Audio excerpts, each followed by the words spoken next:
ربنا يكرمك يا بيه والله. انا قاعده من الصبح علشان ربنا يرضيني ومش لاقي حد معبرني خالص. كتر خيرك والله يا باشا.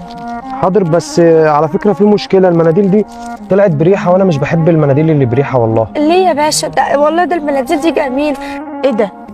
كل ده يا عادل واقف بترغي مع واحده بتاعت مناديل؟ ناقص كمان تيجي تقولي معجب بيها، ما انت ما بتعجبش غير بالاشكال دي. انا كل اللي معايا كده والله. طيب معلش انا مش هقدر اشتري مناديل والله عشان بتتعبني، اديك فلوس طيب؟ لا لا شكرا، انا ما باخدش حاجه من حد، انا ببيع بس. طيب محتاجه اي حاجه؟ شكرا يا باشا. انت اسمك ايه؟ اسمي ندى. طيب يا ندى بعد اذنك، اتفضل. انت متجوزه يا ندى ولا مخطوبه ولا حاجه؟ ليه حضرتك بتسأل ليه؟ بسأل عادي والله، مجرد سؤال مش اكتر. لا يا بيه مش متجوزه. طب خلاص، انت اتضايقتي ليه؟ بعد اذنك. اتفضل.